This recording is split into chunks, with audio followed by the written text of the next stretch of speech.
नमस्ते मित्रों, मैं शिवम कुमार आपके बीच एक कविता लेकर प्रस्तुत हुआ हूँ।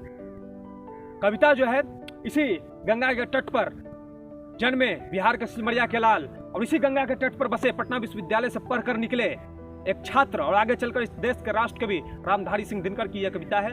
और कविता का जो नायक है कर्ण, हम सभी लोग जो महाभारत की कहानी पढ़े या सुने होंगे वो जानते हैं कि स्वर्ग के देवता को भी भारत के इस मिट्टी से कभी भीख मांगना पड़ा था और उस भीख को हंसते हंसते देने वाला व्यक्ति था कर्ण। महाभारत का युद्ध जब शुरू होता है तो भगवान श्री कृष्ण स्वयं कर्ण के पास जाते हैं और कर्ण को कहते हैं कि कर्ण, तू तो धर्म को जानता है और तू जान रहा है कि दुर्योधन जो है वह धर्म के रास्ते पर चलकर युद्ध लड़ रहा है। तुम पांडवों की तरफ आ जाओ और पांडवों की अगर जो जीत होती है तो मैं तुम्हें राजा बनाऊंगा।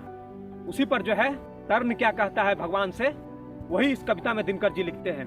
कर्ण कहता है, हे कृष्ण जरा यह भी सुनिए, सच है कि झूठ मन में गुनिए, धूलों में था मैं परा हुआ, किसका स्नेह पा बरा हुआ, किसने मुझको सम्मान दिया, निपटा दे महिमा पान किया, अपना विकास अवरुद्ध देख, सारे समाज को क्रुद्ध देख, भीतर जब टूट चुका था मन, आ गया अचानक दुर्योधन। कुंती ने केवल जन्म दिया, राधा ने माँ का कर्म किया, पर कहते जिसे असल जीवन देने आया वह दुर्योधन। वह नहीं भिन्न माता से है, बटकर सोदर भ्राता से है, राजा रंग से बना करके, जसमान मुकुट पहना करके, कर्तव्य क्या क्या न किया उसने, मुझको न जन्म दिया उसने। हरिणी कर्ण का रोम रोम, जानते सत्य यह सूर्य सोम, तन मन धन दुर्योधन का है, यह जीवन दुर्योधन का है। सुरपुर से भी मुख मोड़ूंगा, केशव मैं उसे ना छोड़ूंगा। सच है मेरी आस उसे, मुझ पर अटूट विश्वास उसे, हाँ सच है मेरे ही बल पर खाना है उसने महासमर, और मैं कैसा पापी हूँगा, दुर्योधन को धोखा दूंगा। रह साथ सदा खेला खाया, सौभाग्य सुयस उससे पाया, अब जब विपत्ति आने को है, घनघोर प्रलय छाने को है, तज उसे भाग यदि जाऊंगा, कायर कृतघ्न कहलाऊंगा।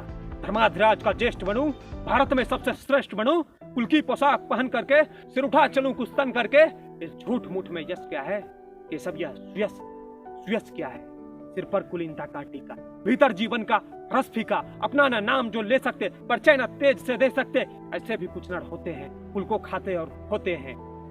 कुल गोत्र नहीं साधन मेरा, पुरुषार्थ एक बस धन मेरा, कुल ने तो मुझको फेंक दिया, मैंने हिम्मत से काम लिया, अब वंश चकित भरवाया है, खुद मुझे खोजने आया है। लेकिन मैं लौट चलूंगा क्या, अपने प्रभु से बिछड़ूंगा क्या, रणवे कुरुपति का विजय वरण, या पार्थांत कर्म का मरण। हे कृष्ण यही मति मेरी है, तीसरी नहीं गति मेरी है। मैत्री की बड़ी सुखद छाया, शीतल हो जाती है काया, धिक्कार योग होगा वह नर, जो पाकर भी ऐसा तरवर, ओलक खरा कटवाता है, खुदा आप नहीं कट जाता है। इस नर की बाह गही मैंने, इस तरु की छाह गही मैंने, उस पर नवार चलने दूंगा, कैसे कुठार चलने दूंगा। जिते जी उसे बचाऊंगा, या आप स्वयं कट जाऊंगा। मित्रता बड़ा अनमोल रतन है, कभी से तोल सकता है धन, धरती की तो क्या बिसात, आ जाए बैकुंठात, उसको भी न्यौछावर कर दूं, कुरुपति के चरणों पर कर दूं। मित्रों, महाभारत में कर्ण की मृत्यु कैसे होती है हम सभी लोग जानते हैं।